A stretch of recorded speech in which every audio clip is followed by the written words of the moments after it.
¿Y si te dijera que la mayor tragedia alimentaria de la historia no fue una hambruna, sino un desayuno?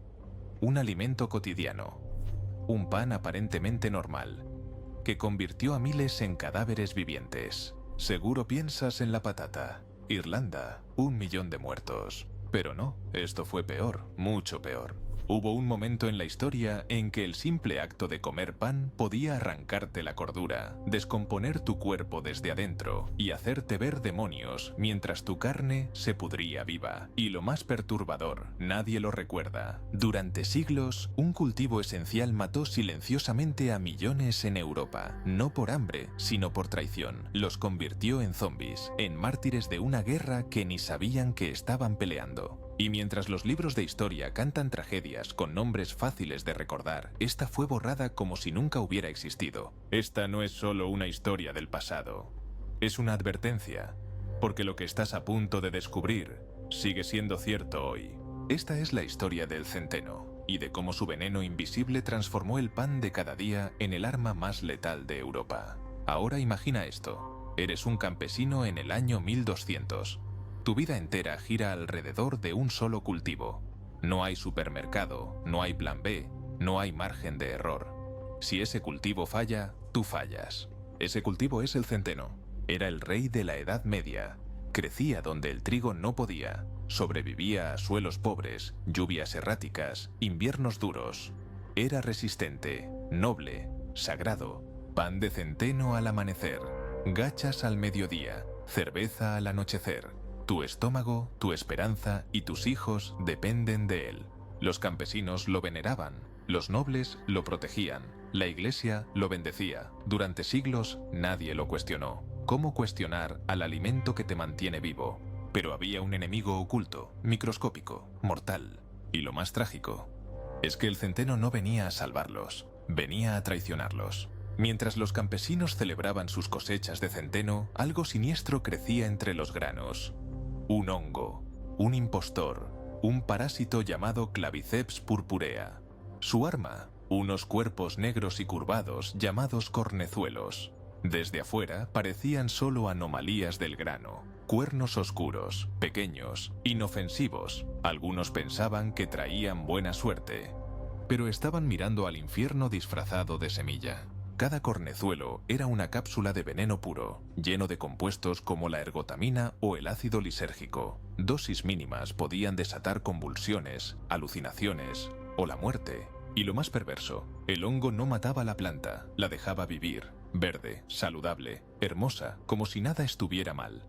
El pan de cada día se horneaba con eso, y cada mordida era una apuesta. ¿Alimentará a tu hijo o lo destruirá desde adentro? Cuando el clima era cálido y húmedo, el cornezuelo florecía, y pueblos enteros se convertían, sin saberlo, en trampas mortales. Todo empezaba con algo pequeño, un hormigueo en los dedos, una picazón en los pies, nada serio. Tal vez el frío, tal vez el trabajo duro. Pero ese era el primer disparo invisible. El cornezuelo había entrado en guerra con tu sistema nervioso. En cuestión de horas, ese cosquilleo se volvía fuego, como si tu sangre se transformara en lava. La gente se rascaba hasta sangrar, convencida de que algo ardía dentro de su piel. Y eso era solo el comienzo. Después venían los espasmos. Personas sanas cayendo al suelo, retorciéndose como si un rayo les atravesara la columna. La espalda arqueada hasta casi quebrarse. Músculos tan tensos que podían romper huesos. Nadie sabía qué hacer. Algunos hablaban de brujas, otros de castigo divino, pero el culpable estaba en la mesa, el pan que habían comido esa mañana. Y luego, las visiones, demonios en los rincones, fuego brotando de las paredes, gritos de horror mientras los niños veían a sus padres transformarse en monstruos.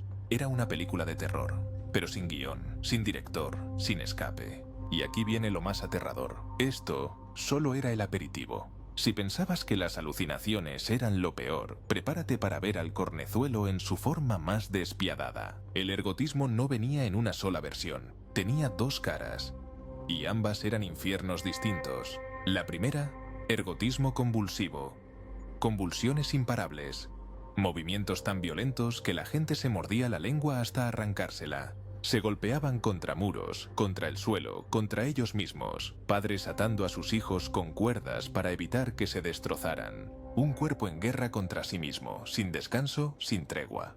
Pero había algo peor, mucho peor. Ergotismo gangrenoso. El hongo bloqueaba la sangre como si apretara torniquetes invisibles desde adentro. Primero los dedos se volvían negros, después las manos, los pies, las piernas. La carne se moría mientras la persona seguía viva. Literalmente, viva y en descomposición. Los dedos caían como ramas secas, los miembros se momificaban. Y las víctimas lo veían, lo olían, lo sentían, todo. Madres observaban a sus bebés perder un dedo tras otro, niños viendo a sus padres convertirse en zombis de carne podrida. ¿La causa? El pan, el mismo pan que comían todos los días. El pan que debía alimentarlos, los estaba desmantelando. El cornezuelo había convertido el acto más básico de supervivencia humana en un método de tortura medieval. Pero el verdadero horror no era individual. El cornezuelo no mataba uno por uno, atacaba en masa, sin aviso, sin piedad. Imagina despertar una mañana y ver que la mitad de tu aldea está convulsionando en las calles, niños gritando que ven demonios, ancianos bailando sin parar hasta desplomarse, sus cuerpos temblando como si fueran controlados por cuerdas invisibles, adultos arrastrándose, con los pies negros y la carne cayéndose a pedazos. No era una película, era Francia, Alemania, Rusia, y todo estaba documentado. Los cronistas medievales lo llamaron los bailes de San Vito. Creían que eran posesiones colectivas, maldiciones. Pensaban que Satanás había llegado en persona. La realidad era aún más aterradora, era envenenamiento masivo. El pan, infectado por cornezuelo, estaba transformando aldeas enteras en teatros de pesadilla. Días enteros bailando hasta que el corazón se rendía, saltos frenéticos, gritos incontrolables. Algunos se lanzaban a ríos o despeñaderos solo para escapar de lo que veían. Los curas llegaban con crucifijos, los médicos con sangrías. Y el verdadero asesino seguía horneándose en cada panadería. Nadie sospechaba del alimento. Era el crimen perfecto, invisible, silencioso y servido con mantequilla. Y ahora viene el giro que te va a cambiar la forma de ver la historia, porque todo eso que creíste que eran leyendas, no lo eran. Brujas, maldiciones, posesiones demoníacas, no eran cuentos de hadas, eran diagnósticos erróneos. Lo que llamaban fuego sagrado o fiebre de San Antonio era ergotismo.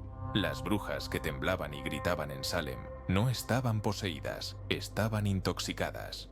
Las monjas que levitaban, los monjes que hablaban en lenguas, los peregrinos que aseguraban haber visto al diablo, estaban en un mal viaje, literalmente, porque el cornezuelo contiene los precursores químicos del LSD. Era un trip psicodélico, sin control, sin aviso, sin escape. Y mientras las iglesias se llenaban de santos protectores y reliquias milagrosas, nadie sospechaba que la verdadera causa estaba en la misa del desayuno. La iglesia construyó catedrales enteras para protegerse de lo que llamaban el fuego del cielo. Gastaron fortunas en exorcismos.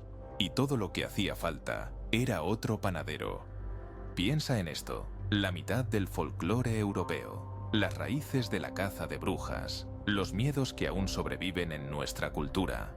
Todo podría haber empezado con pan contaminado. El cornezuelo no solo mataba cuerpos, mataba realidades. Hora de ponerlo en números, porque los números no mienten, pero tampoco cuentan toda la historia. La gran hambruna irlandesa mató a 1 millón de personas en 7 años. Una tragedia enorme, innegable, inmortalizada en libros, canciones y memoria colectiva. Pero el centeno contaminado con cornezuelo mató a millones, durante más de 800 años. No fue una crisis, fue una constante. Y aquí va la diferencia más perversa. Los irlandeses murieron de hambre. Trágico, sí, pero rápido, silencioso. La muerte por inanición, al menos, no te hace ver demonios mientras tu cuerpo se descompone vivo. El cornezuelo no te mataba de falta, te mataba de más dolor, más tiempo, más horror. La patata falló, simplemente no creció. El centeno crecía perfecto, brillaba en el campo y ocultaba el veneno más efectivo jamás creado por la naturaleza. Cada cosecha húmeda era una nueva ruleta rusa. Cada generación perdía miembros de su familia, sin entender por qué. Y por si crees que esto quedó en el pasado, el último brote grave fue en Francia, en 1951. Después de 2 guerras mundiales, después del Holocausto, Todavía moría gente por comer pan medieval, y mientras tanto, el mundo entero recuerda la patata. Entonces, ¿por qué nadie recuerda esto? ¿Por qué hemos inmortalizado la hambruna de la patata y borrado por completo al mayor asesino alimentario de Europa? La respuesta es incómoda y por eso funciona tan bien. Nadie quiere contarla. La patata tuvo villanos claros: colonialismo, abusos, políticas crueles. Fue fácil señalar culpables. El cornezuelo no tenía eso. No había nadie a quien culpar.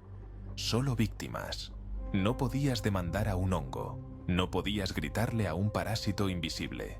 Los campesinos no entendían lo que les pasaba, y quienes sí veían los síntomas los llamaban castigo divino. La hambruna irlandesa generó éxodo, literatura, política. Los sobrevivientes cruzaron océanos y contaron su historia. Los del cornezuelo simplemente murieron, en silencio, en pueblos olvidados, en tumbas sin nombre. Sus gritos quedaron en crónicas monásticas, en archivos médicos que nadie tradujo, y eventualmente en el olvido.